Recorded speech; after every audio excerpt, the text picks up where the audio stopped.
पुरुषों और महिलाओं के मुकाबले सिर्फ जेएमएम प्लस इंडिया गठबंधन की बात करें तो उसमें महिलाओं ने ज्यादा दिया।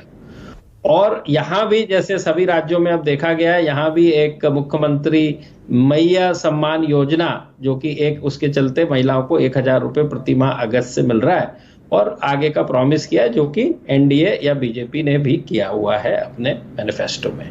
दूसरी जो सबसे बड़ी बात थी कि झारखंड जो है बिजली फ्री मिल रही है लोगों को, एक अमुक 200 यूनिट तक, वो एक। और दूसरी बात जो लोगों ने सबसे ज्यादा कही, इसमें झारखंड की बात जब करें तो आदिवासियों की चर्चा ना करें ऐसा हो नहीं सकता। 25%, उसमें भी 5% आदिवासी जो है, करीब 26% टोटल, 21 + 5 क्रिश्चियन आदिवासी कहलाते हैं उनको। तो ये 26% और करीब 15% मुसलमान आबादी और करीब 12 से 13% दलित आबादी। ये एक अपने आप में बड़ा ब्लॉक बनता है, जिसमें कि खासकर आदिवासियों और मुसलमानों ने बड़े एन मास नंबर्स में इंडिया गठबंधन का साथ दिया। दलित हमारे सर्वे में करीब दोनों गठबंधन को बराबरी का मिलता दिख रहा है।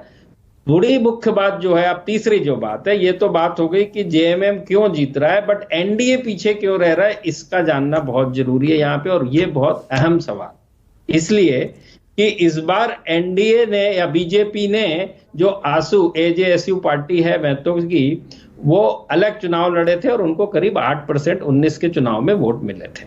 और जेवीएम जो बाबूलाल मरांडी जी की पार्टी है, उन्होंने भी अलग चुनाव लड़ा था और उनको करीब 5% वोट मिले थे।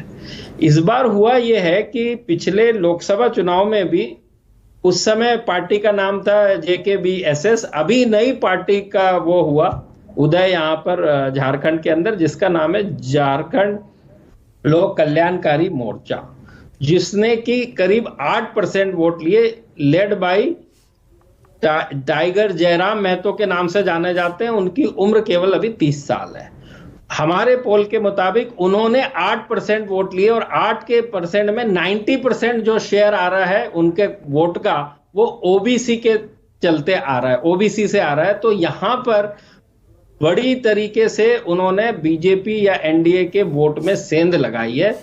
इतना ही नहीं, इन्होंने जब लोकसभा में अभी पिछले चुनाव लड़ा था, तो लोकसभा जो कि एक अलग तरीके का चुनाव होता है, राष्ट्रीय चुनाव होता है, उसमें भी उनको 4% वोट मिले। तो कहने का मतलब ये हुआ कि जो बीजेपी के प्रोस्पेक्ट्स थे वो बुरी तरीके से इन्होंने डेंट किया, खासकर ओबीसी समुदाय के अंदर। ये एक कुछ जो बातें थी, हाईलाइट जो थी हमारे सर्वे की, वो मैंने आपको बताई।